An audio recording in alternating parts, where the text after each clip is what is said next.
Hi, I'm Dr. Stephen Farmer, and welcome. And thanks for your interest in this most important topic of healing ancestral karma. Karma, for our purpose, being the genetic coding and the behavioral, mental, and emotional patterns that your ancestors have passed along to you. And karma is not fate. You can heal these unhealthy family patterns, and it's my intention to show you how to do so with the help of your ancestors. I'm going to give you some ideas about how this works. Have you ever noticed how some of your thoughts, feelings, behaviors, and even physical and emotional maladies resemble those of your parents, grandparents, or even your great-grandparents?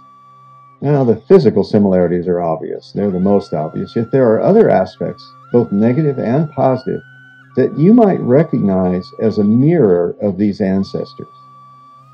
For instance, on the positive side, you see something in yourself that you also see in your mother, such as a good sense of humor, compassion, and creativity.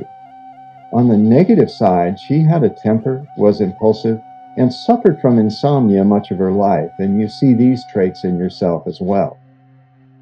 Much of the time, my father proudly wore his hat with his Union logo on it, and although I don't have one with a Union label, I do have a number of baseball hats scattered around the house. Certainly this is a harmless and somewhat amusing example of ancestral karma. Yet there are other patterns that show up through the generations that can be destructive or debilitating. For instance, a friend of mine learned that a persistent stomach ailment she had was also common to both her father and her grandmother.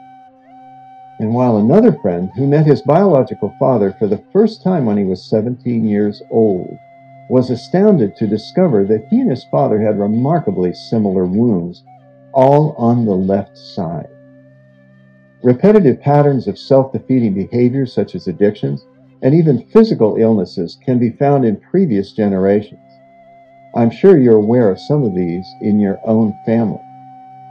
How many times have you heard the expression, "It runs in the family," when pertaining to a particular ailment or condition? You can heal these patterns with the help of your ancestors. Now, as you do so, you also heal the remnants of your ancestral karma such that neither you nor your descendants have to carry that burden any longer. I invite you to explore this revolutionary idea that is as old as humanity itself and join your ancestors in what will prove to be a remarkable healing adventure, emotionally, physically, and spiritually.